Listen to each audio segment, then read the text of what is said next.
It turns out that depression is actually a hunger for spiritual awakening. That hunger, just like we're hungry for food, is the body, the mind, the soul, it's screaming for an expanded awareness. It propels us on a quest. And we all have it. Nobody's left out. Nobody's not spiritual. You can trace it in your genes. This is yours. But how do we discover it? A professor and founder of the Spirituality Mind-Body Institute at Teachers College and Columbia University. New York Times bestseller. One of the leading national experts on health and spirituality. Dr. Lisa Miller. As a clinical psychologist doing all the MRI studies and working with individuals who've experienced this, is there any other way to get out of pain and suffering than seeking a spiritual practice? There is no greater way to move out of despair as to awaken spiritually. It's a symbolic universe, and we're being talked to all the time, and we're built to listen. So what would you say as a clinical psychologist is the process of manifesting your spiritual desires? I would say that it is the Lewis approach, which is Welcome back, my friend. Lewis Howes here. We have a powerful episode with Dr. Lisa Miller talking about the science and spiritual signs of synchronicities and how to really transform your life in a scientific and spiritual way, blending the two, using her experience as a psychologist in science and also spirituality and how to apply this to your life. This is going to be a powerful one. There is one thing that she talks about in here, the difference between an awakened brain versus a depressed brain. So if you feel any anxiety, stress, or depression, she talks about how to transform this in a very powerful way and so much more. If you're enjoying this, make sure to like this video right here. Leave a comment below of your biggest takeaway. Subscribe to our channel, please. And I hope you enjoy this episode. Welcome back, everyone, to the School of Greatness. Very excited about our guest and the conversation we're about to have. We have Dr. Lisa Miller in the house, and I am excited about this. I've got a quote I want to share from you first before we dive in. This quote you said is, "What if the condition we pathologize and diagnose as depression is sometimes actually spiritual hunger, a normal and genetically derived part of human development that is unhealthy to muffle or deny?" Now, Dr. Lisa, you have a bachelor's degree from Yale, a doctorate from UPenn, and you're a professor of psychology and education at Columbia University. You're also the first scientist to publish a peer-reviewed article on spirituality and mental health in the first 2 decades of human life. I'm so grateful you're here. And I think there is a massive dis-ease within society where depression and mental health is at an all-time high in terms of suffering, sadness, and in a weakened, energetic state for a lot of people. I think specifically a big proportion of our youth. And you talk about a lot of the differences between the awakened brain versus more of a depressed brain. You've been studying this for a long time. You've got science, research, and spiritual practices blended together, which I think is so powerful. And I wanted to ask you first, what is the difference between an awakened brain and a depressed brain? And how can someone who feels the weight of the world, anxiety, depression, ADHD, any of these symptoms, how can they start to transform those symptoms or those feelings or that emotional weight into peace and awakened brain? So Liz, half the United States and half of most of the post-industrial world is depressed. Really? We have unprecedented supply of food. We have unprecedented quality of medical care. We are a very well provided for society, and still our inner life hurts. It hurts. And depression isn't just feeling sad. Depression can be an edginess. A lot of times people are grumpy or hostile. Depression can be this sense of dread creeping up on us and anxiety, like the boogeyman inside. Depression can be not wanting to eat, lying in bed, not having our game on at all. So depression is not just sadness. It's really powering down. And for a very long time, there was, most of the 20th century, people would say, depression, well, we can see that it has biological correlates. We can see that there's correlates in the brain. Depression, that's a medical illness, always and only, uniformly. But over here, there's these people who are religious or they're spiritual and religious. That's that might be nice for them. But the view in the 20th century in much of mental health was that that's somehow a Band-Aid or a crutch. Religion or spirituality. It's somehow a crutch. That is now the outdated, but it was very prevalent for a long time, point of view. What we now know from science is that just as depression has neurocorrelates, our spiritual awareness has neurocorrelates. We can track in the brain the circuits undergirding a transcendent relationship. And that's true no matter what religion you may be, or if you're any religion at all. So whether I'm Hindu or Catholic or Christian or Muslim or Jewish, and spiritual but not religious, the same circuits run as I perceive a deep, sacred, transcendent relationship. I can say I feel a oneness with life. I can feel that nature is my sanctuary. I can say that God or Jesus or Hashem or Allah walks with me. However I understand the transcendent relationship, I'm using my awakened brain. There is one awakened brain. 7.2 billion people on Earth have the same awakened brain. But why do we suppress our awakened brain? So very often, depression is not always a medical illness. In fact, as we look 2/3 of the time, depression is not a medical illness. You can track its biological correlates as you can track the spiritual correlates, but that doesn't make it an illness. When you're lifting weights, you can track the biological correlates. That doesn't make it an illness. It's a strength, right? Well, it turns out that depression is actually a hunger for spiritual awakening, at least 2/3 of the time. Why is this happening to me? Why did she leave me? Why did I lose my money? I just feel horrible. Yesterday, everything was fine. That hunger, just like we're hungry for food or we're thirsty, is the body, the mind, the soul. It's all one, body, mind, and soul, screaming for an expanded awareness. Life as I'm living it, life as I'm seeing it, has gotten too small. And just as I grow in height or weight or maturity, or my eyes change as I get older, our spiritual life changes. All of us. How has your spiritual life evolved from your youth to where you are now, specifically after studying the science of spirituality? And so when I was maybe about 19, I fell in love for the first time. I mean, was flat in love. I couldn't believe it. I'd never been in love before, and he was perfect. He looked like a sculpture in a museum. There we are. Very nice. He thought I was so interesting. I thought he was so interesting. And he said, I love you. I said, you love me? I love you. And that was after 3 months. After 5 months, he broke up with me. Wow. Devastating. Devastated. And I couldn't understand it. I really couldn't understand it at 19. I thought, well, wait a minute. You said one thing. I felt it, you felt it, and then you ended. How could that be? Yeah. Right? So is love not real? Is love impermanent? And we'll call this poor guy Jason. Is Jason real? Like, do we change? Can we not count on each other? What do we count on? Was he lying to me? Why would this happen to me? Right. All these things. So I think he was telling the truth, and he thought he was telling the truth. He changed. And it gave me a shocking, really, it was sort of a drowning sense of impermanence. Wait a minute. The things I want so much in life, love, is impermanent. And that sent me at 19 into a downward spiral and a search. Wait a minute. Okay. Is love permanent? Are people permanent? What are we really about? And I became more and more concerned about the existential nature of life at 19. And it was very depressing. I started getting more and more upset, more and more depressed, sleepless, anxious. I'd stay up and sort of look out the window and wonder. So I thought, I really have to go to a therapist. And at 19, I went to a therapist, and the therapist said, what brings you here? And I said, well, I don't, all my life I felt connected to God, and I felt connected to this deeper presence in life. And lately I just don't feel it.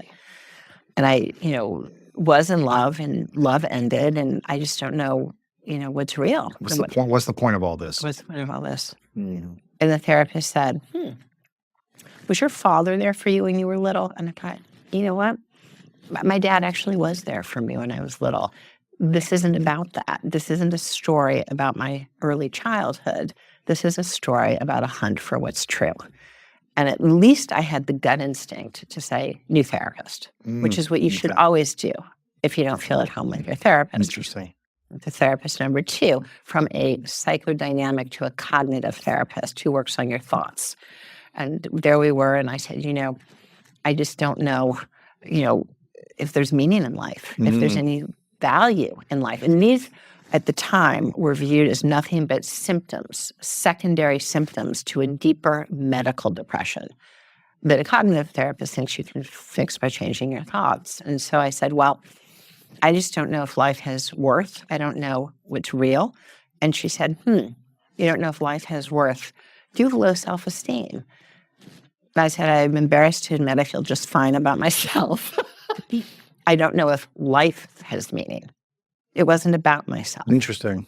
And this went on, right? Because at that point, there had yet to be a science that showed that there is, in emerging adulthood, a hunt for what's true. And it is not easy. A hunt for, is there deeper meaning in life? And if there is, what is my walk? What's my purpose? What is my purpose? To your point. Yeah. If someone is feeling completely depressed or the symptoms of depression or just an emotional weight, they can't seem to get off their back. And they are thinking to themselves, the relationship I'm in is just not working, or I'm getting into relationships and getting out of them and they just don't seem to be working. The career I'm in is just like draining my energy. I'm just not, I don't feel healthy. I don't feel good. I have a lot of negative thinking consistently, and it's hard to get these thoughts out of my mind. How does someone start to find meaning and purpose when they have no clue where to start? Yeah. Well, I do think therapy is valuable, but it's only a piece of the story. And if you're in terrible pain, medication can be helpful, but that's only a piece of the story. Because that hunger, that yearning for a deeper significance, a deeper connection, is actually your innate, inborn spiritual hunger. And hunger is a divine hunger. It propels us on a quest. And we all have it. Nobody's left out. Nobody's not spiritual. One spiritual brain, we all have it. We can trace it in your genes. This is yours. Really? But how do we discover it? People want to know, how do I get to that? Well, right where the pain is the portal of entry. Where was your pain? My pain was here. In your chest, in I your heart? could feel it in my chest because I had a broken heart. And my question, which was held in my mind and my body and my soul, was love real? And because God is love, I wondered, is God real? And that is a pretty bitter question.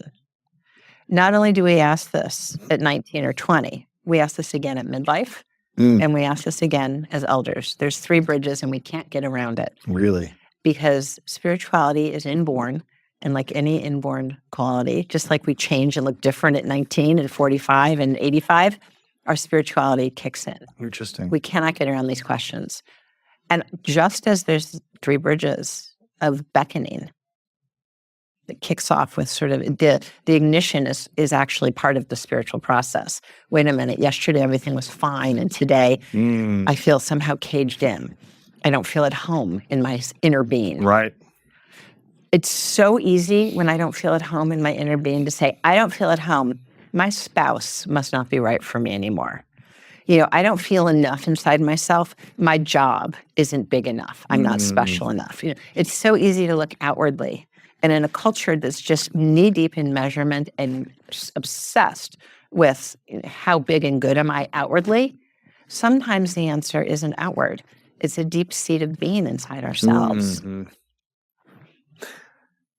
What was your awakening? What did it look like? How long did it take for you to do the therapy, do the exercises, go inward to reflect during this first bridge in your life? For the first bridge, it was only about 6 months. Although at 19, that feels like a very long forever. time. Yeah. Right. And I want to say that I see on social media, there's a lot of people in Gen Z who have a lot of pain. Yes. Right? And that pain is not against you. That pain is for you. Yeah. The pain in your heart at 19, at 20, at 25 is a deep calling to seek the presence of the deeper nature of life. Meditation, prayer, walk in nature, join a service group, your sangha, your minging, your fellowship, you will awaken. You are built to awaken. And the first step of awakening is actually the depression. Really? Yes. Needing to go through the depression and experiencing it. Yes. Why do you need depression to have a spiritual awakening? Because it is not a pathological depression. Over 2/3 of the time in young people, young adults, it is a developmental depression. It's a banging at the door. It's a calling. It's like, hey, wake up. Wake up. And it was just fine 2 years ago to be as you are, but to rise to the next mantle of your being, not your outward getting, that'll come, but of your being, you need to answer the call. I saw this video online of Jim Carrey saying depression is something like deep rest. It's like your body needing deep rest from the character you've been playing. Oh. And I really liked the way he interpreted it. He was like, I was depressed, but it was like I was playing a character that wasn't serving me or my spiritual abilities at the highest level anymore. And he was literally playing characters in movies, but he was probably playing a character in the world also. And he was like, depression is deep rest. It's your body saying you need deep rest from the character you've been playing. And I really like that perspective. It's like, what have we been trying to portray? What masks have we been wearing to fit in, to try to belong, to try to compare ourselves or be judgmental towards what we're seeing on social media or with our friends and how we can live up to some standard or something like that. And so what is the science though that I proves, love that, deep rest. Because deep rest means that we go into the deepest sleep. We go to the dream world where we meet the infinite. And when we wake up from deep rest, we are replenished. Refreshed. We are bright. Yes. And the same is true with awakening. That after and through depression, we don't solve it. We don't figure it out. You don't have a pro and con list to get out of a depression. We don't churn what I call our achieving brain. I'm going to strategize my way out of depression. I'm going to research my way out of depression. There's another side of our brain, which is our awakening, our awakened brain. And just as in the dream world, we receive great replenishment, great renewal, great direction in our dreams. We know that we're loved. We know that we're guided. We awaken through, in the daytime, a depression into an awakening. We come to see that in our darkest, most painful moment, we don't fall through a black hole. We don't backfall into an abyss, but we're buoyant. We're actually caught. We're held. Yes. And that's not something that you sort of figure out. It's something that you experience. It's something you feel in your heart and in your body. It is perceived. So spirituality is not a belief. It is the capacity to perceive. If someone is feeling, or someone is feeling this state of depression right now, and maybe they've been feeling a depression for years, and they've been using substances to try to numb and remove the depression. Alcohol, smoking, vaping, drugs, pornography, whatever the addiction is, to try to depress the depression. Will that ever get them out of depression using substances? So it will never get us out of depression, ever, to use substances. But the desire that's often behind substance use is to transcend. Very often, when we look at the data, transcendence, which is really only found through a spiritual process, is so desired, the heart so hungers for spiritual awakening that we can take the tricky, kind of cheap back door. Okay, I'll just have a few more drinks. Okay, I'm just going to do some form of as if I had transcended experience. And so we can note, hey, okay, I'm looking for transcendence. Is there a way that really has legs under it? How can I get there without the drugs? Because, the impulse to go deeper is the hunger of the spiritual heart. Yes. How do we honor that? And every tradition on earth shows us a way. It doesn't matter if I'm Hindu or Muslim or Jewish or Catholic or Christian. It doesn't matter if I'm someone who walks in the forest or along the beach. It can be through deep service that we realize, hey, we're not alone. Altruism, love of neighbor. And we wake up and say, okay, I shoveled my neighbor's driveway. Okay, I babysat for this couple that's like out of their wits. And suddenly, I'm not alone. And wait a minute, the world isn't fractured and lonely. The way we act brings into our inner being the nature of reality. If I am loving, love of neighbor, okay, right now we just had an election. I don't care if you voted red, blue, or purple. I love you. I love you as a fellow parent on the soccer sidelines. Yes. I love you as someone at work with whom I've got to get this job done. I love you as my friend of 30 years. In fact, I'm not even going to ask you who you voted for, because it is not nearly as important as that we're souls on earth, walking the earth at the same time, that we're sharing this journey. And in fact, it's radical love, it's civic love, that is our responsibility. The government doesn't build civic love. We build civic love, the civic bond, and everything goes from there. Yeah. Another quote you have is, you said, right now we're not studying spirituality. We've been educated out of our awakened awareness. We've been educated out of our spiritual awareness. Who is educating us out of our spiritual awareness? Is it schools? Is it our parents? Is it teachers? Is it the government? What is getting us out of our awakened awareness?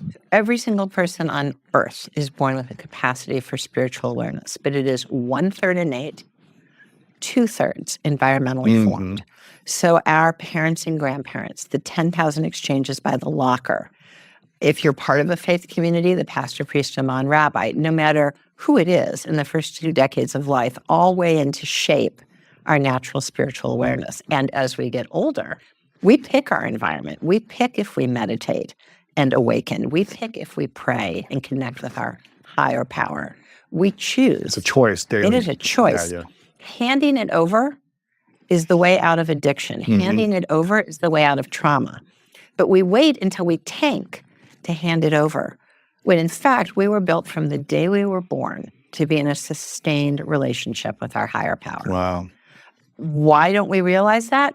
Because the gift of the 2/3 of the environment, being taught, being shown, praying, meditating by the side of a parent, hearing people talk about, you know what, I just lost my job, but I know that God has a plan for me. You know what, we were just robbed, but that's okay. I saw the whole community come around me, and I know that we're never alone, and everyone in this neighborhood is an ambassador of our higher power. Well, why is it so hard for people to believe that life is happening for them instead of to them, when they have so many bad things happening all at once? It seems like the world is against me. This person left me. This person robbed me. This person lied to me. This person stole from me. My parents abandoned me. This person cheated on me. It's all happening all at once. How is this happening for me? How, God, is this happening for me? And the world's just not against me. Right. So overload. Yes. But you know who the one agent in this story is who is unflappable? It is you.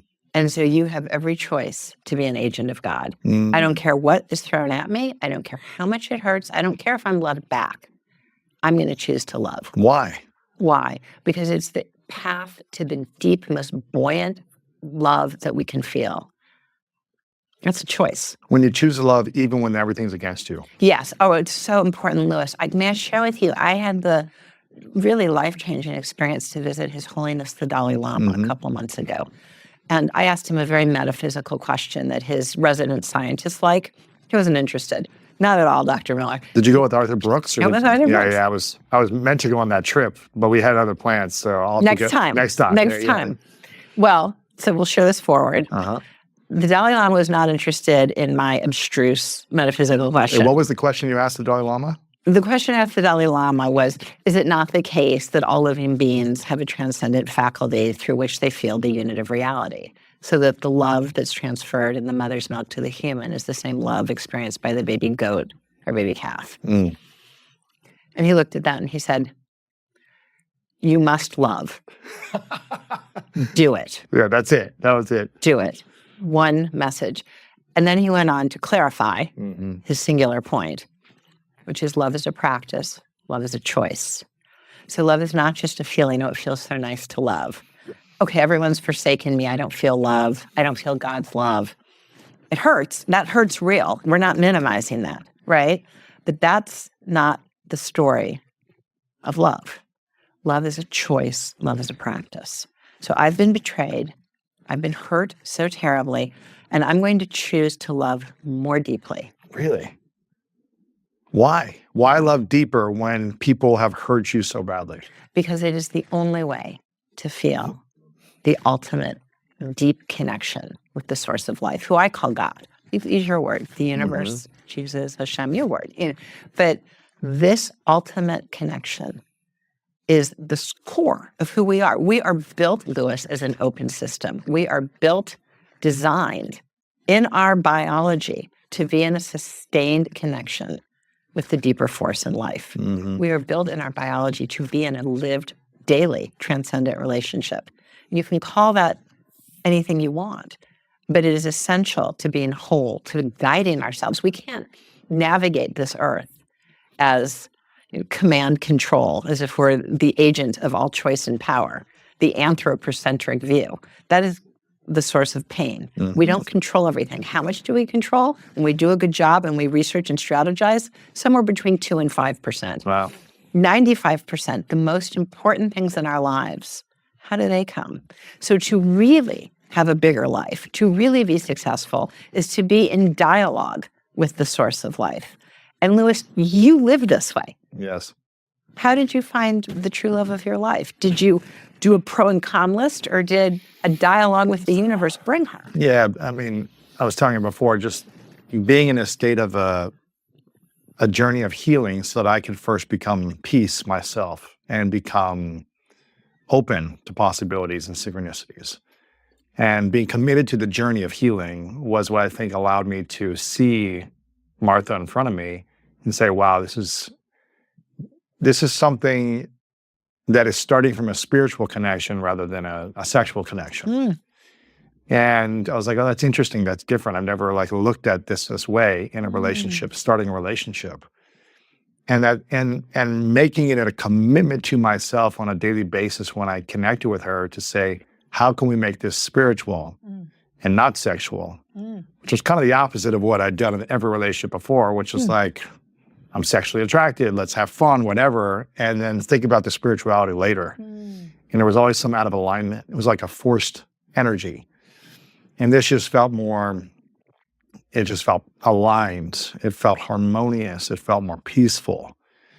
And that space of being aware of past wounds and mending and being on the journey of mending those wounds gave me more clarity and more awareness to see what was in front of me and to see, okay, what's possible for us if we can sync up synchronistically from a place of consciously creating a spiritual relationship first and seeing what's possible. It doesn't mean we're perfect for each other, we're going to work out, or it's the right fit, but creating from that space has allowed for beauty in other ways that I never imagined. So the Dalai Lama was right. Love is a choice. It's a choice daily, yeah. And it's a choice daily also when there's, it doesn't mean I don't have frustrations in life or people that upset me or things like that. Sure. And it's learning how to also ask, what is this happening for me? And if this was happening for me, then I get to thank God that this is happening for me if it's designed that way, as opposed to why is this happening for me, or why is this happening to me, but this is happening for me. Let me trust and keep an open heart in terms of what's going to come to me because of this happening, because of this experience, and what blessings are to come my way because of this. Now, whether that's factual or true or not, I think having that mindset and believing something good will come from it gives me more peace. Well, the proof's in the pudding. Yeah. Because there's a real Marta and a real relationship. Well, of course, yeah. You chose love. You sustained love. Yeah, I didn't block my heart again. I didn't say screw this or screw women or whatever it is from previous relationships. I was willing to heal that and keep healing and then create from that space. When you met Marta, was there some sort of ding in your heart that you'd met something significant in your past? Someone of significance in your past? I just remember in our first meeting, I was kind of like, my ego was getting in the way because I was kind of like, oh, shoot. I didn't think I would meet her right now. I was like, I just want my ego to have fun for a while, But I was like, that's not what God wants me to experience. God wants me to live in the highest level of service and to experience the highest level of love possible. And if I lead with an ego mindset of like, oh, let me just be single and have fun, I knew it would limit me from my ability to serve and feel spiritual love. I would feel material love or lust or emotions, but I don't think it would feel pure like abundance, pure consciousness love. And so I've never felt that in relationship with another. She creates the space. So she created a space in the first time of us meeting where I was like, oh, this is a spiritual connection. I can't mess this up. I kind of had that thought right away. I go, shoot, there's something spiritual here. And so I made a conscious decision to make the dating phase before we dated for many months until we became committed, right? I made a conscious decision to make it a spiritual phase. Not that it's not spiritual anymore, but it was like celibate. Yes. Yes. And focus on the spiritual. And that was the greatest decision I think I've ever made, because it didn't fog my mind or my body from what was possible. It didn't confuse me chemically. And therefore we could keep it spiritual. And that's been a beautiful, and I recommend that for everyone. What a discipline. It was an extreme discipline. And every man that I was telling after it happened, they were like, this is not even possible. How did you do this? They're like, it's not in the realm of their reality. And I just knew that doing it the other way for the previous 20 years in multiple long-term relationships didn't work. So I was like, I need to try everything differently. And maybe it doesn't work, or maybe it's not the right fit or whatever, but I need to lean into the spiritual synchronicities that I'm feeling in this moment. And I need to continue to lean into the healing journey of myself and create peace and wholeness within me, irrelevant of her. Whether this works out or it doesn't, I need to keep developing the wholeness feeling, the healing journey. And then I can see, based on our values, our shared vision, and our alignment, and our lifestyle alignment, if it makes sense now, it materially makes sense to create a relationship. And so kind of aligning the spiritual feeling, the energy with, okay, let's talk, do we have the same values? If we're completely out of alignment, then all right, maybe we're just friends. I want to make sure we have a harmonious relationship, entering a relationship harmoniously with our values, our vision, and our lifestyle. I don't want it to be constant friction. So then it was having those conversations, and I wasn't confused chemically. So I was able to speak the truth fully and see if she could accept it or not. And same for her. I think that was a beautiful practice. How did you realize, when was the awareness that not only are you spiritual friends, this is your spiritual life partner? Yeah. I think in the first day, I felt like something is different. I wasn't like, oh, this is my person forever. I also wanted to just not jump so quickly into something. I was like, let's just take time. It doesn't have to be like figured out right away. It doesn't have to be like, I have this feeling and we're getting married tomorrow. I also wanted to give myself space and time to not rush something and really feel the experience of time a little bit. So I think in the first day, I felt something was different about our spiritual connection. And you listened to that. Yes. Can you describe that feeling? Peace. It just felt like peace. I felt full acceptance. Peace in your heart? Yeah, peace in my heart, full acceptance. I didn't feel fear. And I think I wasn't afraid if it worked out or it didn't work out. It was just like, I felt free to be myself fully, no matter what her reaction to me was. I was like, I'll be fine whether this works out or it doesn't work out. I'll be okay. And I think before I had more of an anxious, like I wanted to work out because there's chemicals, there's like a connection. So let's make it work. So I would abandon self or my connection to God in order to please someone, try to make them happy, as opposed to just let them go or say, okay, we're not in alignment and that's okay. So is it fair to say that in your deep bond, there's God in your bond? 100%. 100%. There's a godly bond. Yeah. There's a spiritual relationship that we each have individually with God and then together. Mm-hmm. Yeah. And I don't know, you tell me, like, the science of relationships and what you've studied for the past, I guess, 3 decades now, as a clinical psychologist and professor of this and a researcher.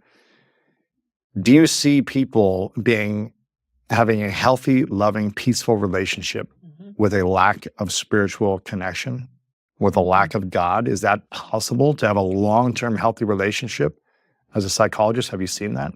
So, Lewis, we've even looked through the MRI and seen that when there's deep love, deep spiritual love, godly love between two people, we are using the same circuits as when we talk directly to God. So as I may turn to my higher power, who I call God, I feel that same presence and love towards my husband. Wow. And that's after 30 years. Wow. So it lasts. What do the MRIs say from a brain that is connected to God or has a spiritual practice versus a brain that doesn't have a spiritual practice? We have charted this very precisely. And the first thing that everyone needs to know is that we are all capable of awakening. Every brain is built to awaken. Nobody's left out. But it's a choice. Yeah. It is a choice and it is a practice. And what are the brains that are spiritually connected versus a lack of spiritual So connection? a spiritually connected brain is compared to one that has yet to do the work. Has 3 components. The first is that just as we are loved and held as children in our parents' or grandparents' arms, the bonding network comes up online and we can feel that we are loved and held. So, Lewis, that's not a belief. Our brain perceives. It feels it. Yeah. Feels it because we are detecting something real. Interesting. It's not a brain in the box that made up, isn't it nice to feel loved? Yeah. It believes it is loved and held. The brain perceives transcendent love. Wow. So we're moving here from the 20th century view of the brain that makes thoughts, like the brain in the box, to the emerging view of the brain that is like an antenna that receives thoughts or inspiration or transcendent presence. So when we receive God's presence as incarnate beings, the bonding network comes up online and we watch it through the fMRI that tracks blood flow. We watch the bonding network literally engage as we experience and receive God's love. And what happens when the bonding network engages in the brain? What happens to the body? We are at peace. We have less stress. Cortisol goes down. There's a whole host of downstream problems from dysregulated cortisol, dysregulated diurnal patterns of cortisol. So when we sustain a relationship with God through practice, through prayer, through meditation, through how we treat each other, as you just described, the choice of godly relationships. Interesting. Yeah. We literally host and welcome. God chooses when God shows up, that we can invite and welcome God. And when we feel God's presence, when God touches us, the bonding network comes up online as we are incarnate and shows that we are loved and held. The second circuit that we all have is that there's multiple forms of multiple forms of attention. There's the bowling alley attention, which is narrow focus. And there's times for that, right? We need that discipline. But the bowling alley alone is insufficient. I've got to have it. I've got to get that job. I'm going to do A plus B plus C to close that deal. Right?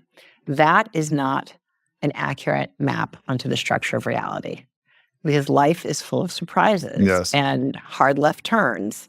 And we have another attention network. There's another system of awareness, which is not our dorsal attention, but our ventral attention, where the floodlights come on and the world becomes a lot bigger, brighter, and a new direction pops. And that allows us to receive guidance. What's that step called?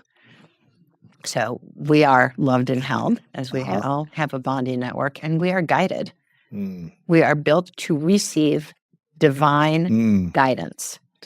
We are built to perceive direction from the universe, loved and held, guided. And the third circuit, the third component of the awakened brain that we're all built with, ready to go, is that you, Lewis, are in your chair and I'm over here in mine. And we also have friends in, New York and Cincinnati and London and Des Moines, right?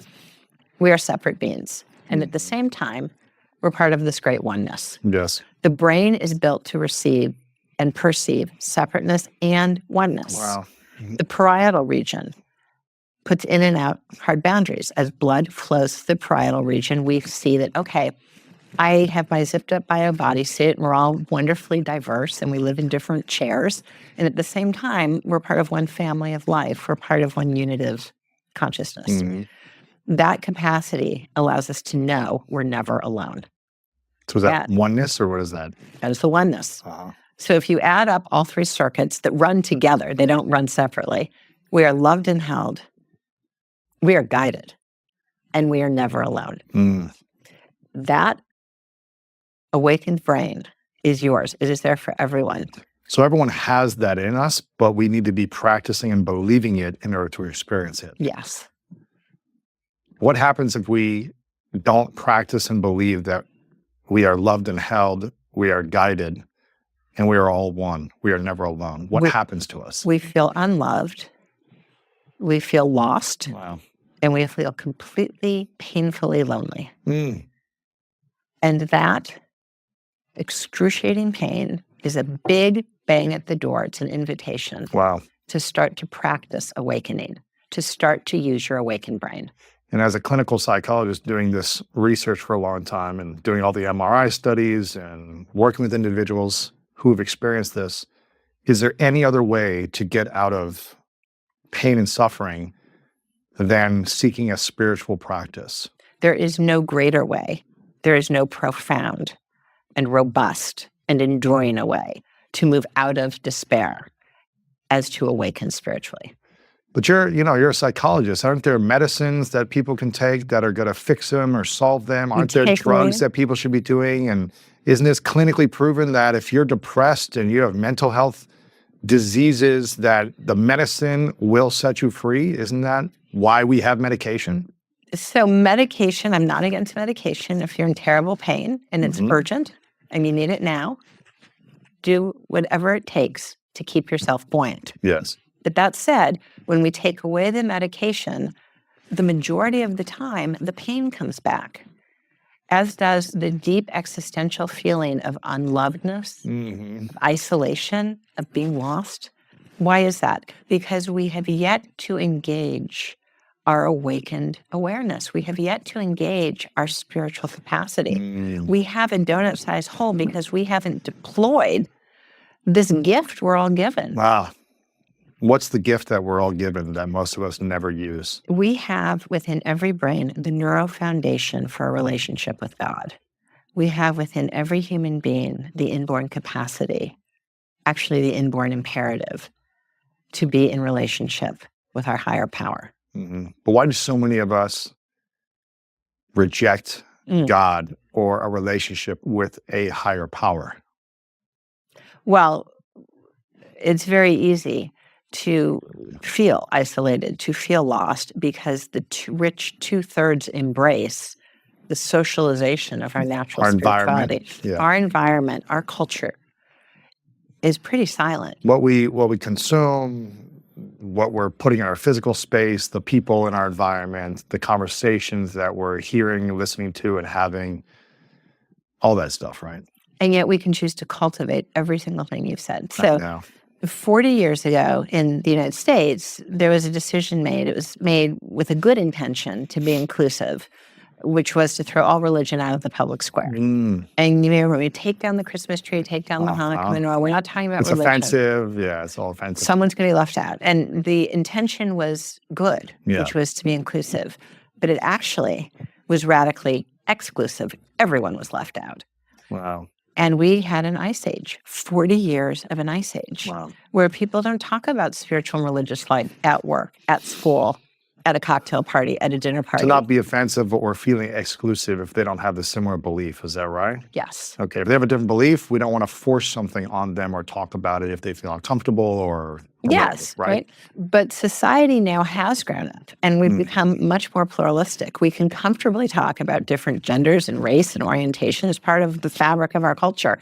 It's time now to be pluralistic when it comes to our spiritual life. I want to know you. I want to hear about Diwali or Ramadan or Hanukkah or Christmas. I want to hear about the crossing of your grandmother, and I want to hear about the baby that came into your life in the deepest, most important way.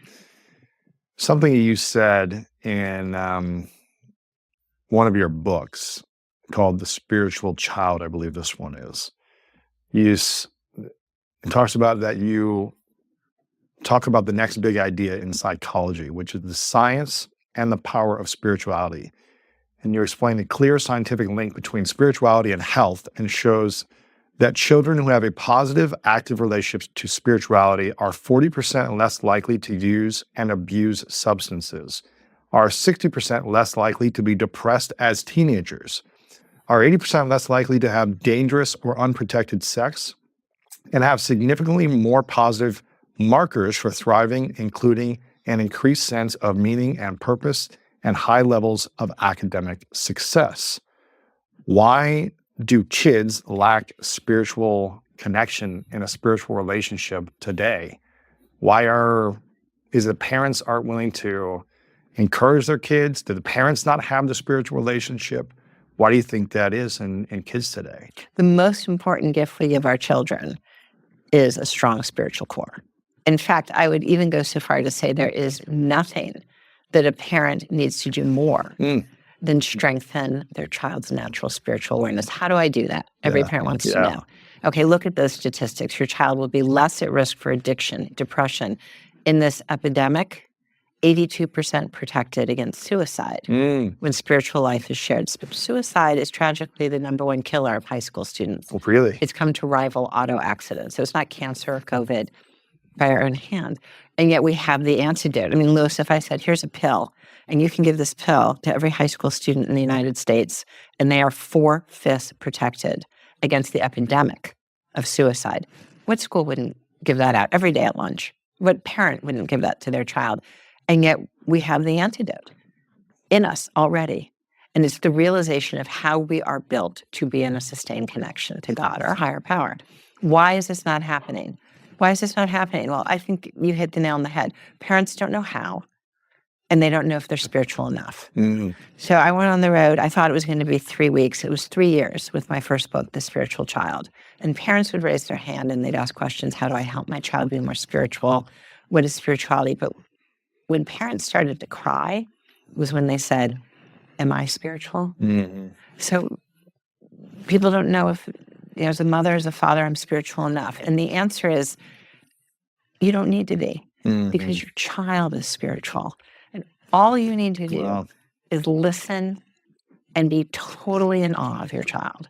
Yeah, kids are like a portal. They're already a spiritual portal. Yes. It's not, it's your job not to throw on material, animal magnetism types of thinking or thoughts or energy to diminish their spiritual power. Yes. And that's hard to do. But you know what? Parents are so in love with their child that if we can just hold our tongue and listen, your child is just going to come up and say, I saw grandma. Right. Or your child is going to come up and say, does God love evil people too? And those are incredible moments. We don't need the answer. We can simply hold the moment and say, wow. Because often the child's actually not looking for an answer. They're looking to engage in the spiritual realm. Wow. And so they're really saying, can you walk with me here? When a child asks a question like, does God love bad people? Does God love evil people? Whatever, any question. And a parent says, man, I think I know the answer, but I really don't know the answer. What should a parent do in that moment when a child asks a difficult spiritual question that the parent doesn't know the answer to?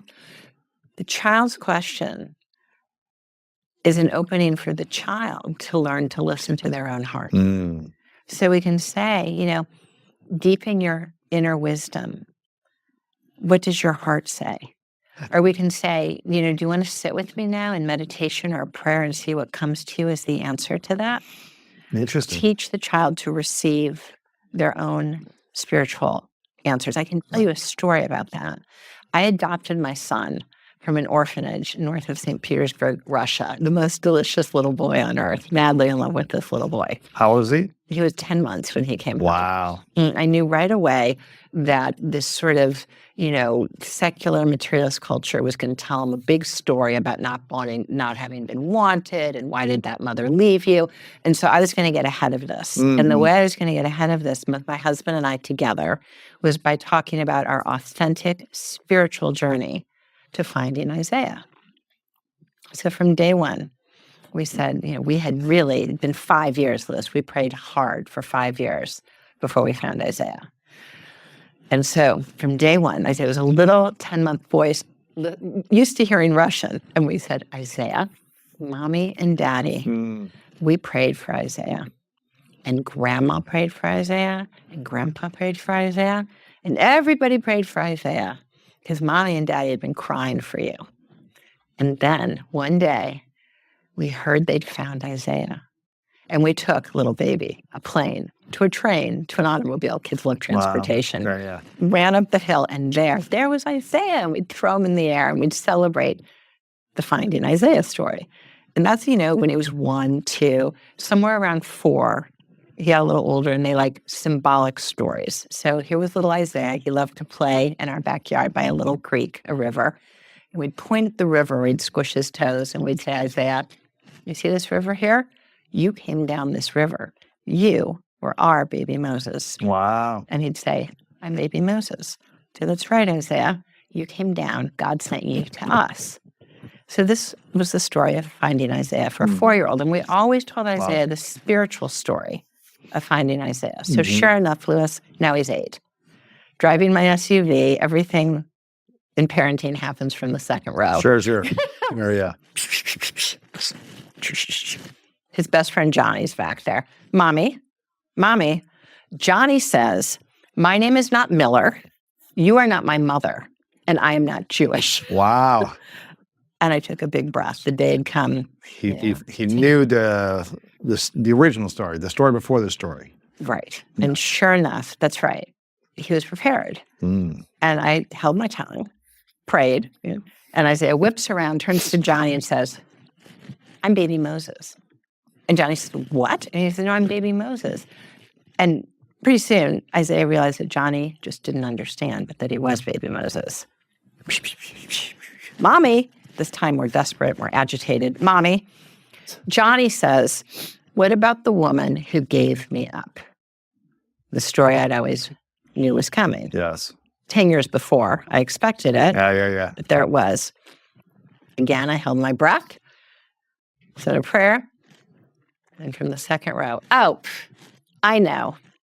God whispered in her ear and said that you were crying for me. So if we support the natural spiritual knowing of the child, when the tough questions come, they're ready to receive and perceive a spiritual answer directly from God. He, like every child on earth, has an awakened brain. But if as parents, we build that day in and day out sense that just as you and your new wife have God in that bond, you and your new wife and God willing your children will have God in that bond. And our message to Isaiah from day one was that this is a family built by God. Wow, that's beautiful. It sounds like... And it's true. Yeah. Yeah. It sounds like you were practicing the first 8 years, step 1, which is, show him that he is loved and held by you and also by God, right? You're loved and held by us. And the world is loving you and holding you high. It sounds like... And the river. And the river, right? It sounds like step 2, understanding we're all guided. It sounds like he was able to remember that he was loved and held and be guided into like having the answers within him for when his friend was telling him, no, that's not true. This is, you were adopted or whatever it is he was saying. And it sounds like he had this inner strength to feel guided in that moment.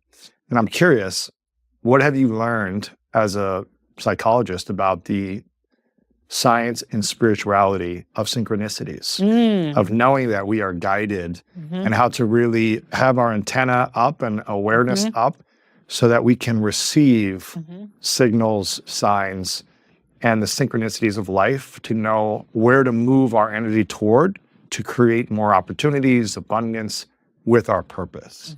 When you met Marta, was that a synchronicity? 100%. Yeah. Will you tell the story? Well, I mean, I've probably told it on here a few times already, but I mean, there was just too many synchronicities that were just like, it was weird. It was weird synchronicities. I was like, okay, and let me keep exploring. And these synchronicities were so weird that I was like, I felt like I was on the right path. I was like, let's keep hanging out for another few days. Let's keep hanging out. You know, I didn't want to not hang out with her, but I was like, I need to keep exploring these conversations with you to see what unfolds. But the first day, you know, within the first 5 minutes, where I knew something was different, I went to pick her up. I was visiting a buddy of mine in Mexico and near Tulum, and she was actually in Tulum at that time. And we had never met, but we connected online, and I just happened to respond to something that she posted online, right? She was posting something in nature, actually, and I replied to that, and I said, it looks beautiful there. That was it. I wasn't like hitting on her or anything. I just replied to what she was posting about. So nature was the first thing that I replied to within her connecting online. And then she replied, hello, my friend, how are you? Are you ever in my country? And I don't think she knew I was in Mexico, but I was in Mexico at that time, and I was assuming she meant Mexico. So I said, yeah, I'm actually here with a friend right now in Playa del Carmen, and it's like an hour from Tulum. She goes, oh, I'm in Tulum. Let's hang out if you have time. So we ended up just getting together. When I picked her up, I had my buddy's Jeep, and I had my phone. I picked her up for dinner. I had my phone in the middle of the Jeep, you know, in the middle of the seats in the front. And it was dark out because I was picking up for dinner. And so my phone screen kind of turned on as I set it down, like the screen turned on and you could see my screensaver. And it was a photo of a little boy. And I could see that she looked at the phone because the screen popped up and you see this image of a little boy. And so I kind of looked at her and go, oh, don't worry, I don't have a son or anything. You know, it's our first time meeting. So I was like, oh, don't worry, I don't have a kid or anything. And she goes, I know what that is. She goes, that's you, and you're healing your inner child. And I was like, I get chills just thinking about it. I was like, yeah. And she took her phone. She goes, here's a photo of me. I've been doing the same journey. Oh, my. When she was 5. I get chills thinking about it. And I'm just like, oh, something's different right away. She understood the journey of healing that I was already on. And that had been up there for, I don't know, 8 months on my phone, right? So I've had it for a while. And she was like, yeah, this is something I was doing like in the last year. And I'd been healing and transforming and, you know, probably getting out of a depressed state that was like a reawakening to seeing the world differently. And so even just in that moment, like that unlocked the conversation. The whole conversation was spiritual from the first moment. There was no surface. I can't do surface anyways with anyone. You know, we talk right away and I'm like, tell me about this, tell me about, you know. And so the whole conversation was spiritual. And the whole first few months was that, like every time. And some people might say, oh, that's too deep when you're like going on a date, or you shouldn't be like going so deep so quickly or having spiritual conversations. But I think why wait to have those conversations, like, and they can be fun and lighthearted. They don't have to be deep and heavy. It can be like, wow, fascinating. You know, you can get to learn about someone's soul sooner rather than 6 months down the line have those conversations.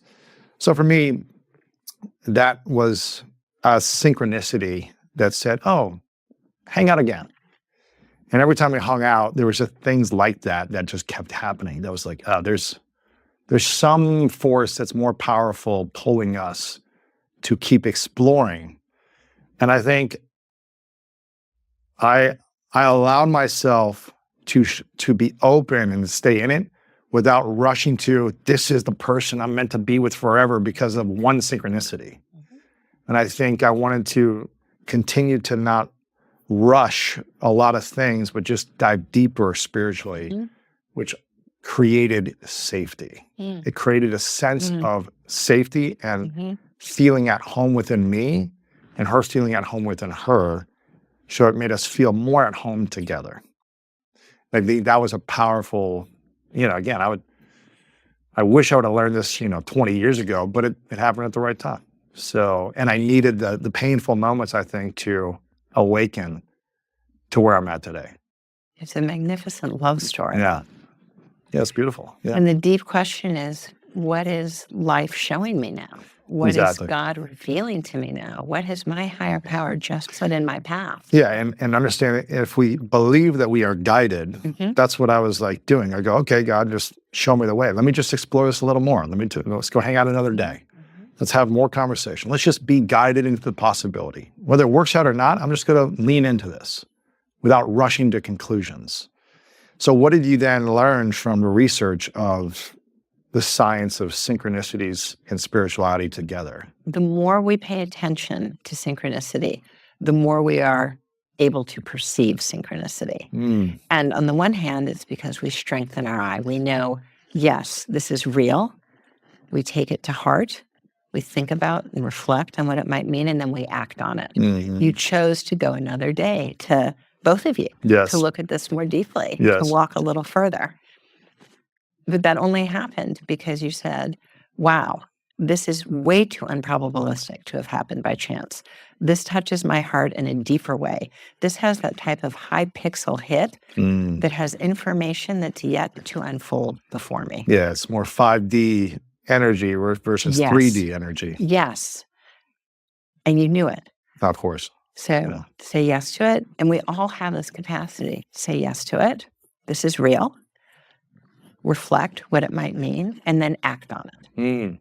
How does someone open their mind or their soul to synchronicities more frequently? It's a practice. So the first time I might sort of be a little curious, wait a minute, I was just thinking about this guy, I haven't seen him in 6 years, and he's right here. The same day I'm thinking of him. Or, I have this question on my mind, do I want to go, east or west this summer? And a guy sits down on the bus next to me and says, you got to go west this summer. So that might catch my attention and seem unlikely. But I'm not sold yet because I'm a skeptic. And the skeptic's okay. The skeptic's welcome. The skeptic can even fuel the deepening of the journey, right? I don't believe yet. Show me another sign. Show me more, right? Yeah, show me another sign. And if you show me another sign, then it's undoubtedly, okay, I got to explore this. And so when we actually allow ourselves to be curious, we start noticing how abundant the universe really is, how generous God is in laying synchronicities in our path to guide us. So the more we say, yes, this is real, the more we say, I'm going to reflect, I'm going to act on this, the more the next time we're quick to identify synchronicity. It's less likely to slip through our fingers. So when I started paying attention to synchronicities, I'd catch maybe 1 in 3. And then it meant to half. And now I've lived this way for 30 years and I catch 90%. There's still, I miss balls, right? But even when we do, it comes around another day in another way. Interesting. Because we're on our path. We don't have to be perfect to be on the path. What happens for you? What are you doing on a consistent basis, mentally, emotionally, physically, and spiritually, to where you just have a heightened sense of openness where synchronicities are just for, like every day it just seems like, of course, this is a synchronicity that's just guiding me here, introducing me to this person, unlocking this door. Of course, what are you creating energetically to be the highest frequency of synchronicities? So I open my day, and everyone has their own language and their own practice, but I can share with you mine. So I open each morning with a prayer. I go outdoors, and I mean, it can be a sunny, bright day, or it can be freezing cold and snowing, and I go outdoors, and I open by saying, loving God, my word is God, thank you for a new day. Thank you for sun and air and earth and water and trees and birds, and for all living beings of the air, earth, and water and beyond. Please bless our family of life, and please bless, as a parent, our family. And I name our family. And then I say, please may I be present to you. Please use me as a vessel to serve you in love, that I might be you, see you, and act you, because all of us are emanations, like rays of the sun of God. Louis, you are God, and the magnificent Marta is God, and all your friends and family and trees and birds are God. So may I be you and realize our being. May I see you in Lewis and in Marta and all living beings. And may I act you. And please, at the end, I say, may I serve you in love. And please bless you, God. I saw that when I've been to holy sites. Please bless you, God, unto yourself. And then I've opened the day in service. So each day is an adventure. It's a spiritual adventure. I don't know where I'm going. I don't know who I get to meet. I don't know if it's going to hurt or feel good. It could be a day of tremendous loss. It could be a day of great discovery. But it is always a sacred adventure. So I don't need to have control. And in a world that's highly volatile, none of us have control. I mean, we have 4% control. But to have a really big, magnificent life is not to have the whole thing tightly clenched between our hands, but to have a stance, a sure-footed stance in quest. What God do you reveal to me now? What universe do you ask of me now? How might I love more deeply? The quest is the sure-footedness. And anything that comes, whether it's wind or tornado or the love of my life, is part of this great spiritual adventure. It is the Star Wars of spiritual adventure. That's a beautiful way to start the day. Is there a practice you have at the end of the day to open up to more synchronicities? And in dream life, yes. Because the very same symbol that guides us through synchronicity, that you both had the child on your phone, is the very same symbolic language in our dreams. And in our mystical experiences, it's a symbolic universe. Yes. And we're being talked to all the time. And we're built to listen. So we're whole and we're guided and we're not anxious. And we have love and connection when we are an open system to God. And we are isolated and our heart hurts like hell when we're not connected. But what if someone's been hurt by the idea of God or someone that represents God or religion? Oh, very important, Lewis. It's so important. If someone's been abused, abandoned, any type of way from a religious figure, either from maybe from their parent who says they're religious or spiritual, but then yells, screams, abuses in other ways. How do we get beyond the hurt and pain that someone in our life who has a spiritual connection to God hurts us? Yes. No, or hurts someone we know and shatters our faith in God, religion, the universe, spirituality. Yes. Yes. And that is exactly how that happens. So here's the flame of truth, God's presence, the fire. And here's the torch, and here's just me, the human torchbearer. And when we meet, particularly as children or adolescents, teenagers are exquisitely aware, when we meet a torchbearer who talks about the flame, the light, the truth, but who does not walk the walks, when we see hypocrisy, there's a tendency to throw out the flame. Now, as a torchbearer, I could be a little foibled. I could be maybe hypocritical. Judgmental or whatever, say one thing and do another. Or I could be quite egregiously foibled and transgress. And the more that the torchbearer has failed the message, the more pain in the child, and the more likely the child is to throw out the flame. Yes. Now, the good news is that a spiritual injury can be healed. Spiritual injury can always be healed because every one of us has the God-given, inborn, innate capacity to connect to the transcendent relationship, has the inborn capacity to renew the connection with our higher power. How? Right? And there's two ways. One is we meet a torchbearer who does walk the walk. Right. It restores our faith. Yes. Someone who embodied is holding the flame and does walk in step, who is loving, who is unconditionally devoted, who speaks of God with the same love that they live out towards us. And that could be a parent. It could be a counselor.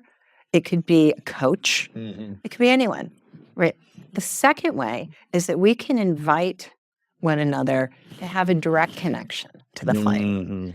And in some faith traditions, that can be through prayer or fellowship, but there's also practices in the language of life. And in fact, Lewis, I had a very dear colleague the late Dr. Gary Weaver, who for 36 years worked with boys who had been transgressed by torchbearers. And some of these boys had been so transgressed, they didn't want to hear about religion, they didn't want to hear about spirituality, and they'd be so abused that they'd become abusers. Oh, man. And so the third time this young fellow would go before the judge, in came Dr. Weaver. And the judge said, okay, he loved Dr. Weaver. He said, you have a choice, young man, 15, 18 years old. You can go to prison. Who had been abused sexually and then done the same thing. And then done the same thing. Yeah. And he said, no, you can go to jail, or you can go out into the Moab desert with Dr. Weaver. And there he shared with them a practice that invited them right back to the flame. Wow. And I've done this practice, Lewis, with bankers in Midtown. I've done this practice with generals in the U.S. Army. I've done this with kids sleeping under the Brooklyn Bridge. I've done this with everybody because there's one awakened brain and there's one source of all life, who I call God. You pick your term. And we can all get back to the flame. May we try it? Yeah. Okay. It's 90 seconds. Okay. It's in the language of life. Okay. I'm going to invite you to close your eyes, clear out your inner space. In your inner chamber, I invite you to set before you a table. This is your table. And to your table, you may invite anyone, living or deceased, who truly has your best interest in mind. Anyone living or deceased who truly has your best interest in mind.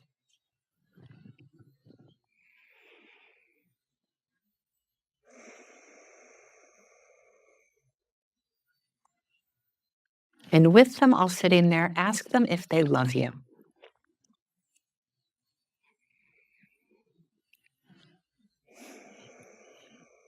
And now you may invite your higher self, the part of you that's so much more than anything you may have or not have, anything you may have done or not done, your true, eternal higher self. And ask you if you love you.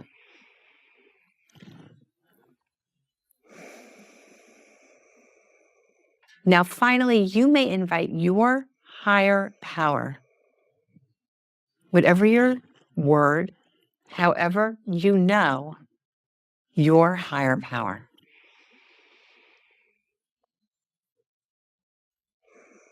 And ask if they love you.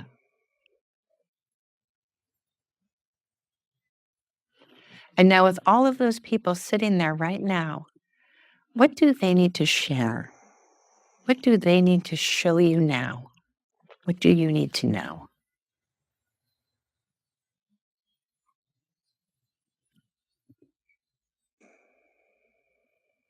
And when you're ready, I invite you back. That's a beautiful exercise. Very beautiful. I'm just going to write down the position of everyone. So I had in my table, and I'd love for people, if they did this exercise, to comment below who is sitting at their table on YouTube or wherever you're watching this, to comment below in the comments, because I think it's actually a very powerful exercise of what will be revealed to you. For me on the left, so I was imagining kind of a circular table. I was sitting here. For me on the left was Jesus, my father who is no longer in this world, my grandfather has passed, my mom who is here, and then Martha, my fiance. Wow. So it was kind of a half circle, and they were all looking at me, and I asked them what you said, what do I need to, was it about love from each of them? Do they love me? Was that the question? Mm-hmm. Yeah. And they all I just felt like a big hug. I felt like this big kind of embrace from all of them, like a resounding yes. And then when my higher self spoke to me, it was just like 100% you are loved and I love you, right? It was feeling that from everyone on the table and then my higher self.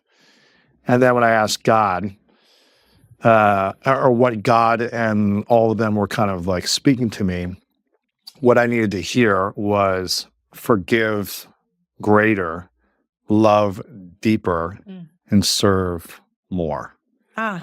And so it was like, just keep forgiving yourself. And it was like more reflecting, like forgive yourself from everything from the past where you feel ashamed, guilty, insecure. Forgive yourself and others. Love yourself deeper and love others deeper. And continue to be of service more. Like just serve. And going back to your question, like, how may I love more deeply? I think that's a beautiful thing that we should be asking ourselves. How may I love more deeply, which is what you mentioned a little bit ago. And I think it's really hard to love deeply if we don't forgive ourselves for decisions we made from the past, or if we've lost trust within ourselves because we made poor decisions where we got hurt, we hurt others, they hurt us, we allowed things to happen, whatever it might be. If we've lost that trust of love and that the world is good, we haven't forgiven ourselves for it yet. And I don't think I forgave myself for a long time until a few years ago. And I had to really learn how to accept all the parts of me that I thought were kind of bad or nasty or just like that I didn't do at my highest level of consciousness. And learning to forgive and accept so that I had the capacity to love myself. Because I don't think I fully loved myself for, 35 plus years. And I think when I have learned to love myself, I can authentically serve greater. I can serve from a better place. Now, I still get frustrated in the human world and things still bug me, but I think I'm better at choosing back to how can I love and serve greater, as opposed to how can I hold on to frustration.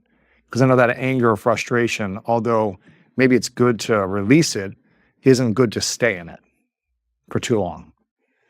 And to get back to love and service. So yeah, it's a beautiful exercise. What is that exercise you call? Hosting council. Hosting council. And everyone at the table is a sacred, transcendent relationship, whether they're embodied or not embodied, whether they're here on earth or they've crossed over. Yeah. Every single person are those who truly have our best interest in mind, our higher selves, and our higher power. And we are built to be in that deep relationship. So hosting council is a way that we can reclaim our birthright. That's interesting because I talk about the importance of having mentors and kind of leaders in your life that can lead you financially and business and your health and your relationships, just people who have wisdom, who have already been there, done that. And I think it's powerful to have a spiritual counsel as well, not just a physical counsel of mentors, but spiritual mentors. And really tapping into that inner power, that inner wisdom, which may sound a little weird to do this exercise, but you feel something different. You feel more oneness, which is the third step that you talk about in the 3 circuits of an awakened brain. And, whether it's real or not, if you believe it's real, it feels real. It feels like it is. For all I know, this could all be a simulation. I don't know if we're actually here in Earth or if it's dream. But if we believe it to be true, we create the brain that is awakened, and the science proves, based on the MRI scans, that here's what's possible with an awakened brain. Here's what's possible with an awakened heart. And when you synchronize them together, man, life is abundant and powerful. And it's just a better experience.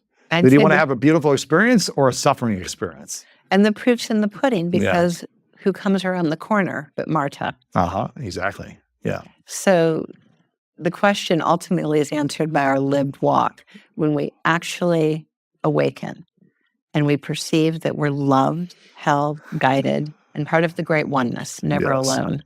And then we show up for one another in service, as you said so beautifully, to be loving, holding, guiding, and never leave anyone alone. Then we're living an awakened life. And that is the glorious life that is our birthright. How does someone then figure out if they're just like, I don't know my direction in life, I don't know what my purpose is, and I want to figure out my purpose? What does the science and spirituality tell us on how people can discover and live their purpose? So purpose is written in and through us and in and through our past.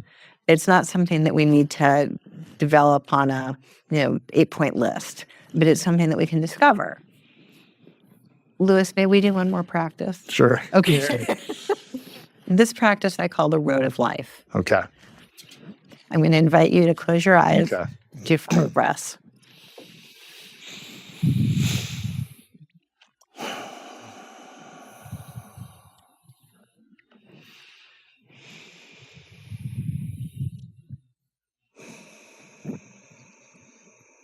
I invite you to locate a time where you wanted something so badly. That red door was yours. You wanted that job, that school, that team. You wanted him or her or them to say yes. And you did everything right to get that red door. You researched it. You were tactical. You strategized A plus B plus C. That red door was yours. You go for your red door, you grab the handle, but the handle's stuck. And you can't believe it's stuck because you've done everything right. A plus B plus C. You might kick the door, you might rattle the handle, but only because it is stuck. You have to pivot. You pivot 40, 80, 120 degrees, and over there is a wide open, sparkling yellow door. You might have said yellow doors don't exist. You've never heard of yellow doors. On the other side of the yellow door is someone who makes you feel alive, is a job that's more right for you, is a mentor who sees in you beyond what you knew was in yourself, a community where you belong. That yellow door was not what you had wanted.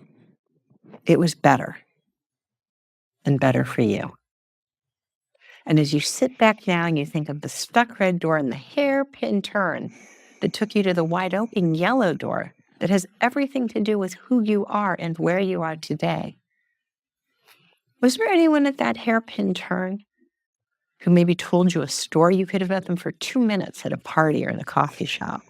It could have been a counselor, a grandparent who for the first time shared a story you'd never heard before, a trail angel pointing you to the wide open yellow door. And now finally, as you sit way back, stuck red door, hairpin turn, trail angel, and wide open yellow door, how really are the most important parts of our lives found? Is it narrowly through planning? Sure, we have to do our part. But are we less makers of our paths and more discoverers of our journey? And are some of the most profound and important parts of our lives gifts of being in a deep dialogue with the journey of life? And in fact, stuck red door, hairpin turn, trail angel, open yellow door, where in your road of life is your higher power? Where is God? Is God in the wide open yellow door and the stuck red door?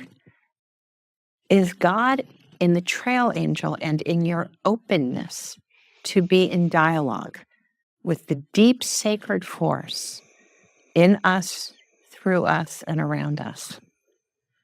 Have you been on a spiritual path all along? And when you're ready, I invite you back. That was beautiful. The road to life. The road of life. The road of life. Which is a spiritual path. We're never off the path. When we're depressed, we're on the path. When we're errant, we're on the path. What's been the most challenging part of your path? Well, in The Awakened Brain, I write about what almost broke us, which was my husband and I, for 5 years, struggled with infertility. And it was brutal. Wow. Liz, people do not talk about infertility enough. And since sharing The Awakened Brain, men and women, but primarily men, have come up to me and said, my wife and I struggled for 3 years. No one talked about it. Wow. There was none of my buddies I could talk about this with. The right child comes in the right way at the right time. Becoming a parent is part of the road of life. And whether it's because you carried a child or carried 2 or 3 children, or through marriage or through adoption, your spiritual child comes. God makes families. That was the hardest time for you? By far the hardest time for us was the struggle to find our children What in all was- time and space. What was the biggest lesson for you during those 5 years of trying to have kids but not being able to create it at that moment? I was deeply depressed Really? that we weren't conceiving. How old were you at this time? So I was 30. My husband was 31. So you're 19-ish when you had your first kind of depressed season, Yes. right? 6-month range. Which was emerging adulthood. And it Okay. was what I now know to be a hardwired spiritual emergence that first boots up as existential struggle. When we expand our spiritual capacity, it at first feels like a half-empty glass of spirituality. Mm. But this was different because while there are 3 bridges of spiritual emergence, developmental depressions that open into awakening, if we say yes, there are also hailstorms and rainstorms and very unwanted life events, traumas. Yeah. And those are also a knock at the door for spiritual awakening, post-traumatic spiritual growth, a spiritual response to suffering. Mm.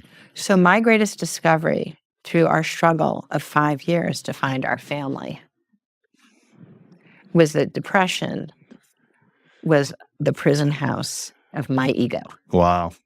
that I had made myself miserable. I wanted a family so badly. I was so depressed we weren't conceiving. There are 500,000 children in foster care. There are 20 million children up for adoption around the world. I could have been a parent in 3 months, and I made myself miserable Wow. because of my ego, my narrow view of what a parent was. And where the world opened up to me was when I realized in this very painful long journey that what a parent is profound love and ultimate commitment. And it does not matter if they have my nose or, Your DNA. yes, at all. Huh. It is God brings the soul on earth. It is your Wow. child. Yeah, and if you can imprint a spiritual DNA into someone through your nurture, your guidance, your love, that's almost more important than a physical DNA with a Oh. lack of that spiritual guidance. And that child is your spiritual child. In the same way that you met Marta, your child comes, whether it's through Marta's body or 4 through Marta's body and 2 from another country on earth. Those are your spiritual children. Yeah. And through the road of life, God makes sure you find each other. Hmm. And you know in the same way that you knew Marta was your spiritual partner, that this is your spiritual child.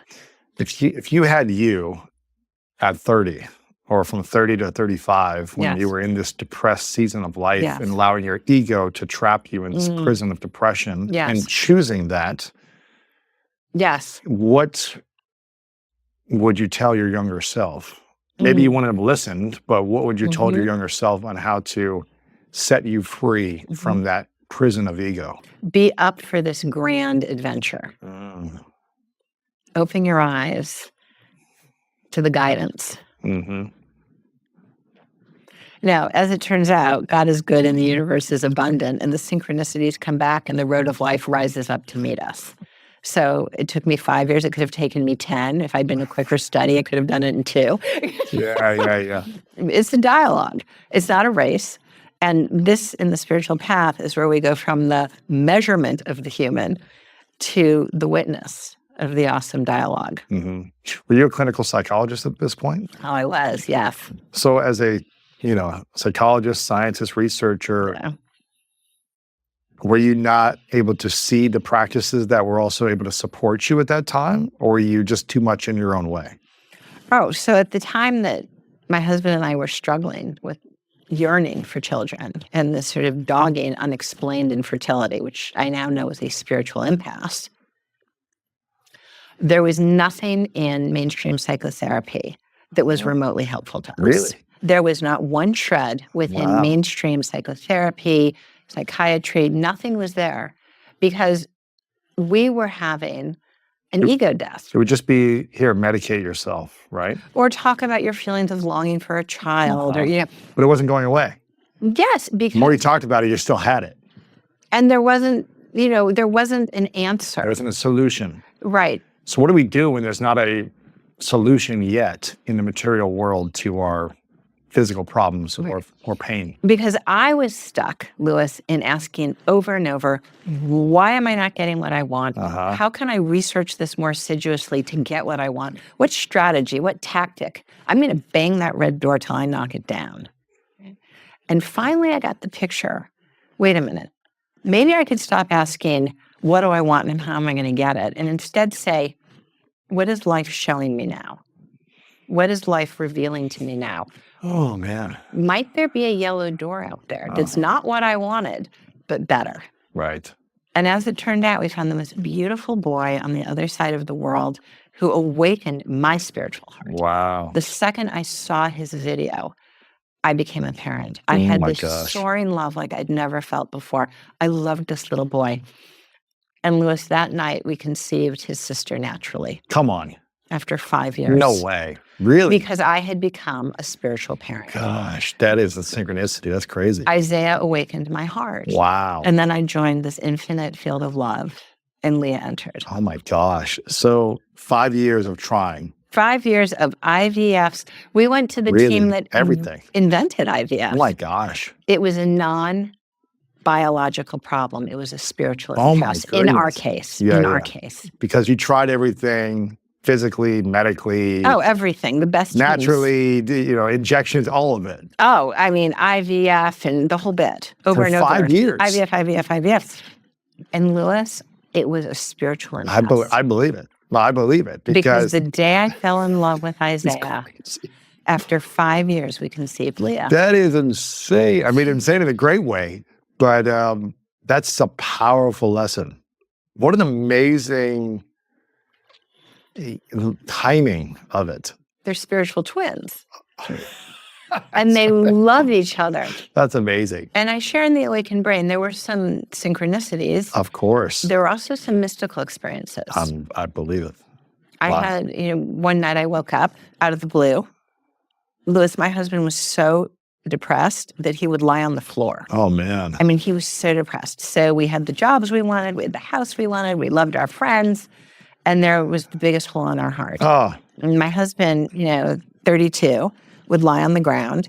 Literally, I'd look over the bed where he'd be, and he'd say, our lives are hollow and meaningless without children. Oh, my gosh. Did you guys not have a spiritual practice then? I had a spiritual practice, but I had an impasse a limitation that I'd set before myself, which was I still doggedly asked, why am I not getting what I want? There's this notion of manifestation of send it out and you'll get it. And that's sort of like the Amazon shopping list, But the bigger view that you've shared in your story with Marta is not, I'm going to go on this app and that, and I want someone who's, over 5'8", and someone who plays sports, and someone who, wants to focus on family. You don't make a shopping list and go buy a Marta. Right.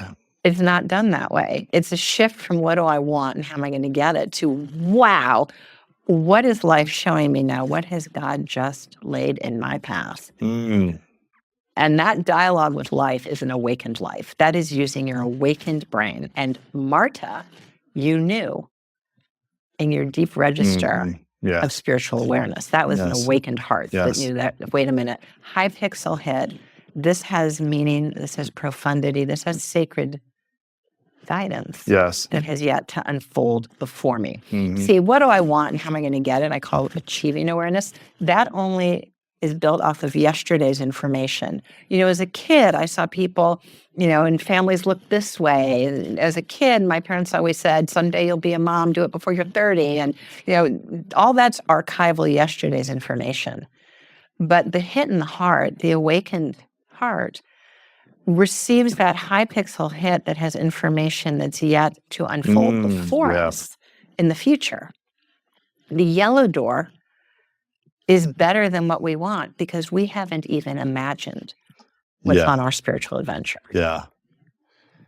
So what would you say as a clinical psychologist is the science of manifestation then? What's the process of manifesting your spiritual desires? I would say that it is the Lewis approach, which is walking with an open spiritual heart, doing our part, but then looking with great love and respect and appreciation when someone comes along, when a moment comes along, when a teacher, a lover comes along. You didn't expect it. You didn't know it would be that day. No, You didn't know it would be ever. No. But you knew this is real. I'm going to take it and reflect on this as a gift, and I'm going to act on it. What was blocking you then from manifesting a child, manifesting what you truly wanted, what you desired? What was blocking you from manifesting for 5 years? Yes, so I'm, to the wisdom undergirding your point, I'm convinced that we get just the impasses we need, right? So why was I not We don't getting want pregnant? them, but we need them. Just the ones for our journey to inherit the next station of our lives so that we might grow and awaken and flourish spiritually, to be prepared. So I had yet to be prepared to really be a spiritual parent. If you think you would have had the child at 30 at the beginning On day one, first trip to the Caribbean, right? versus 5 years later, what would have happened, do you think? So on day one, we thought we This will be control easy. Let's everything. do this. And Let's start a family, right? As if we hit all the buttons and control everything. Let's get pregnant, as if humans decide when to get pregnant. Humans can create, if you will, the conditions. Humans cannot decide when to get pregnant. So off we went to the Caribbean, right? Lovely trip. Come back a few weeks later, what? Not pregnant? Oh, well, okay, first shot. Who gets first shot? You're off to Sedona, right? Great vacation. Come back, what? No baby. And after about 6 months of this, it started to terrify me because I had this haunting, depressive feeling that we weren't going to get what we wanted. Right? That's door number one, achieving awareness. What do I want? We have this goal. We have this vision. I want to go through the door and open it and receive the goal in mind. Yes. And it's not working. It's not working. So you started to feel anxious, scared, nervous. Terrified. Yeah. Terrified because no one sees this coming. And when you feel terrified, anxious, depressed, that you're not getting the thing you want to manifest, what happens? Existential meltdown. Yeah. Right? So it's not. Is it going to come quicker if you're feeling terrified and depressed and anxious about it not coming? The invitation to go more deep and start witnessing life. I mean, it's the thing we want got to come quicker. Oh, no, the baby doesn't come more quickly just because I'm completely depressed. And trying harder. No. See, just that impasse was the impasse I needed to start to do something parent or no parent, which was to start to look at the deeper nature of life, to stop thinking that I controlled things. Wow. Quite so absolutely. To stop being quite so careerist. I love my work. I'm passionate about my profession. But careerist is a certain ego attachment to it going my way. It's different than being passionate about your calling or your contribution. So this sort of layer of ego, this layer of control, I was bringing it to parenting. Yeah, I'm ready. Let's start. Time for us to get pregnant. And what I realized in this journey was that synchronicities started showing up gently, sometimes not so gently, that said, you know what, this really hurts. You feel really alone, but you're not alone. You are not alone. I'll give you some examples. So, I came out of, I was a very healthy, fit NCAA athlete. I was a fit, healthy person. I couldn't believe my body was failing me. Wow. Like, how can I not be getting pregnant? I'd been a cheerleader. I'd been a field hockey player. I'd been not a decathlete, but a hurdler, one of your 10 events. Yeah. And I couldn't believe that my body was failing me. Mighty, powerful. How could this be? And my husband is a fit guy, a good athlete. How could this be? So it really sort of was a ding. I'd say it was more than a ding. It was more like a crash. We were a wrecked chassis, and our identity was wrecked. And here we had this fabulous life that we thought was everything we wanted, and it was nothing without a child. So right when we thought, like, this is it, I even, Louis, I'll confess, I even reached a point where I thought, is my life worth living if I can't be a mother? Wow. I was 31 years old. I was in love with my husband. I had the work I loved. We had plenty of resources. Is my life worth living if I can't be a mother? If I can't have the thing I want? And it's not a bad thing to want. It's not, is my life not worth living if I can't have $100 million? It's like a baby, Sure, yeah. a God-given baby. The interesting thing is, like, now it seems like there are some women in society that their life is over if they have a child. Well, that's their journey. Their identity, their freedom, their ability to do what they want when they want is over if they have a child. That's kind of like, I see that sometimes now in some women in society. Well, everyone has their path. It's a different, so yeah. I can only speak for myself. Sure. But in my path, the child was a spiritual awakening. The road to finding our children, as the book tells, yes. it was a spiritual awakening.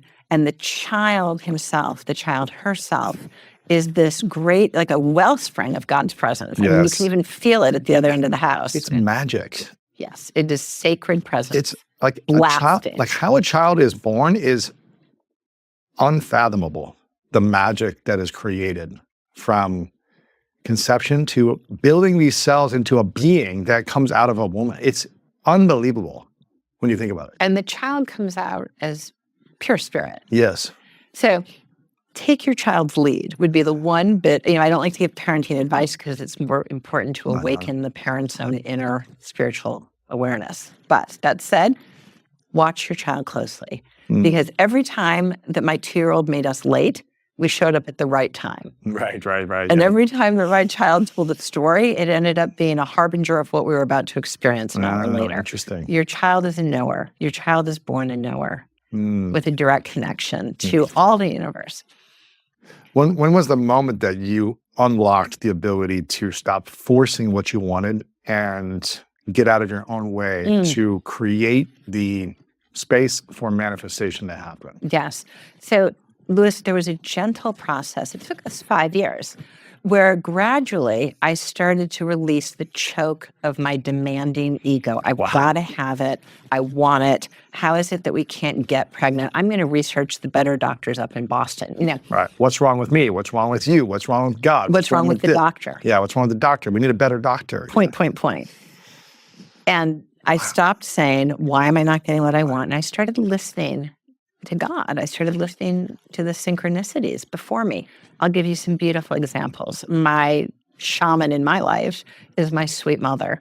And she called me one day and, she'd been saying, when are you guys going to get pregnant? We didn't tell people what we were going through. Yes. It was so excruciating, Liz. I remember going home to visit my parents, walked into the guest room, opened the closet, and my mother had all these baby clothes. Oh, devastating. Yes, and so she had been so disappointed. Dreaming about it, Dreaming to be a grandma. Yeah.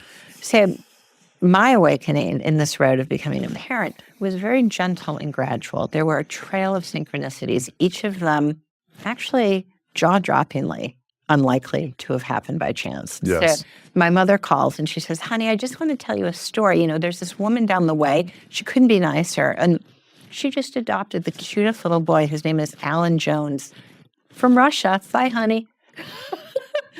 And I thought, another synchronicity. I'm, pretty bummed out, like very devastated. I just had a failed in vitro and I had still to go to work. I was a professor at Columbia. It's a lot of energy. The students are in their chairs waiting. Where's Dr. Miller? Yeah. Right? So I get on the bus, I go up Broadway and, it's 11. I'm late, right? I'm not there at 8. I'm not there at 9. It's 11. Who gets on the bus but a quite unusual looking gentleman who was quite unusual. And I thought, oh no, the unusual gentleman's looking at me. I was depressed. And basically every failed in vitro feels like a death. That's how I it is like a death. It. Yeah. That's how in my heart it was felt, and my husband's too. So this man keeps walking closer and closer to me, and I thought, of all days, not today. Don't talk to me, yeah. I mean, I like to be nice to folks on the bus, but I was not at my best. And closer and closer, Louis, he sits down right next to me on the orange linoleum chairs. He looks over and he says, lady, you seem like just that type of lady that would go all over the world adopting children. A big, happy family. Wow. And Louis, at the next stop, the gentleman gets off the bus. He goes, one stop. Who sent him? Another synchronicity. So clearly, the message is starting to come through. then finally, fellow living beings, all living beings, are part of the same symphony, the same sacred path that we're on. So in our case, I'd come home, again, this was probably the fourth in vitro, and I just had this haunting feeling. This had been with the team in another city that invented in vitro. Wow. I just had this haunting feeling that it wasn't going to take. I just, again, Just a these knowing. healthy, Yeah, just a knowing, the deep inner wisdom. So Liz, I walk up to the front step of our home, and on the front step, right in front of the door, there's something like slimy and moist, and I don't know what it is, and I haven't seen it before, and I look, and it's a little dead embryo. It's a dead duck embryo on my front step. Oh my gosh. We've lived there now for 30 years. Never before that day, never after that day was there a dead embryo on my front step. So it was confirmation. Sure. Right? Now, does this mean the universe is against me? No.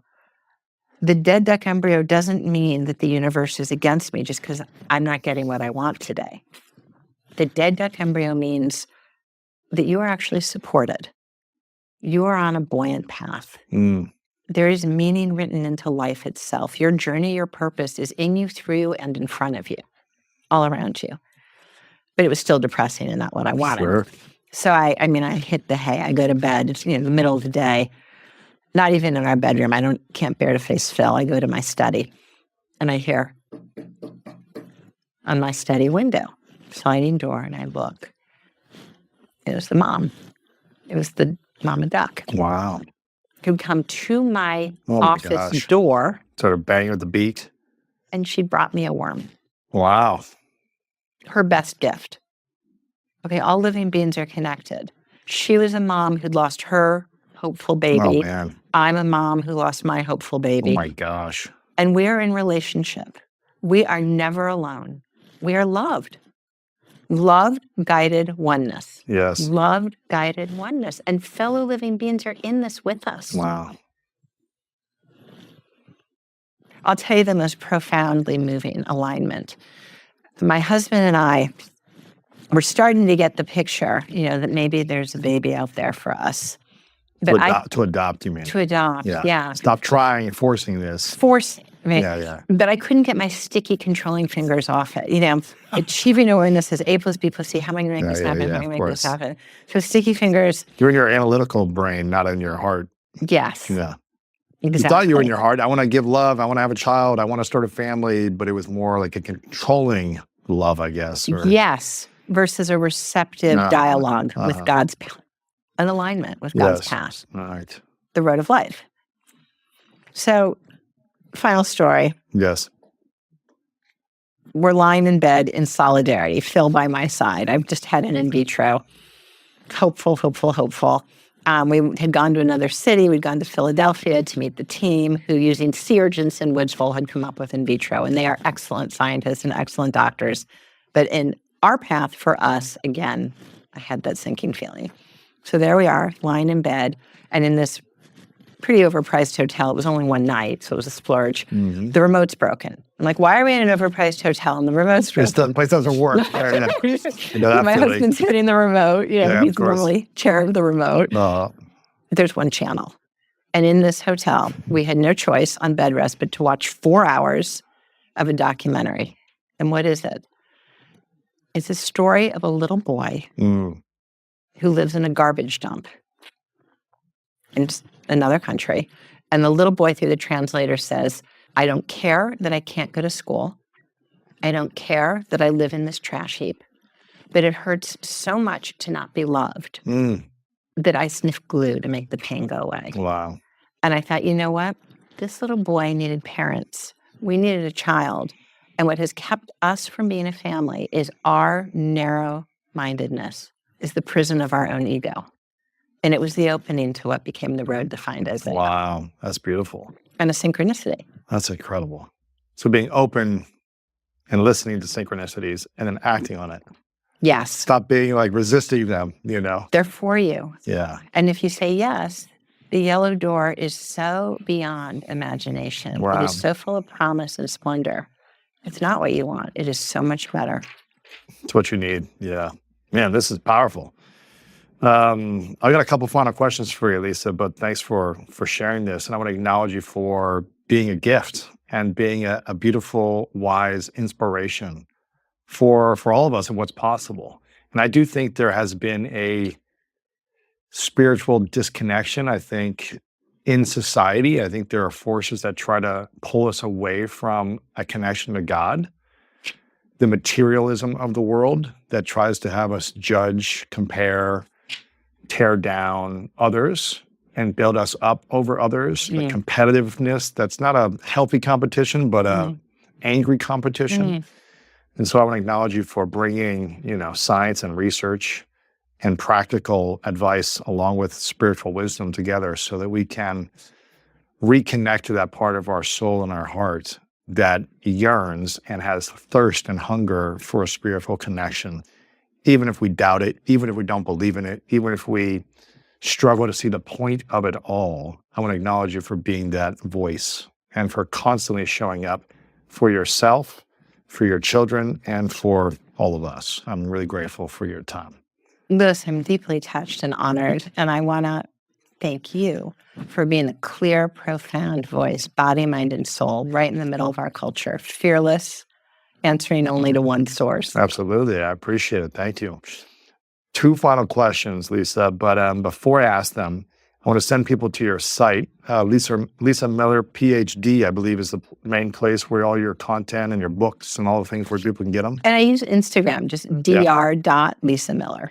Dr.Lisa Miller, if you guys want to follow Lisa over on Instagram. But both of those places, we'll have them linked up. And I'd love for people who are watching or listening to leave a comment over on YouTube or over on Instagram and share your biggest takeaway from this conversation. Oh, I'd love to know how people resonate. And I highly encourage people to do the, what's it called? Hosting the council exercise. Powerful. So do that and share who is at your table and what was said to you from that exercise in the YouTube comments below. I think that's a really powerful exercise. The Road to Life exercise as well, feel free to do that one, but definitely do the hosting council exercise. This question is a question I ask everyone towards the end of the show. It's called the 3 truths. Imagine a hypothetical scenario. You get to live as long as you want in this earth, but it's your last day, far in the future. You get to create and experience what your heart desires, physically and spiritually. But for whatever reason, all of the content you've created, your books, this conversation, and anything you create until then goes with you to the next place when you pass. So the people on earth don't have access to this conversation, your books, or any of your work, hypothetically. But on the last day, you get to leave behind 3 lessons, 3 things that you believe to be true. And that's all we would have of your content. What would those 3 truths be for you? Love your enemy. Okay. Love your lover. Mm-hmm. Love God. Why love your enemy? That doesn't mean expose yourself to your enemy. That doesn't mean be best friends with your enemy. Or that your enemy's right. Right. But as you said, Louis, the choice to forgive, to love them as a soul on earth, as flawed, as searching, as trapped within their own ego and illusions, it frees you to be part of the ultimate field of love. Yeah. Where anything's possible. Wow. And you're on the road to life. Final question, Dr. Lisa Miller, what's your definition of greatness? To be in deep connection to God and live an abundant, godly life. There you go. Thanks so much for being here. I appreciate it. Loved it.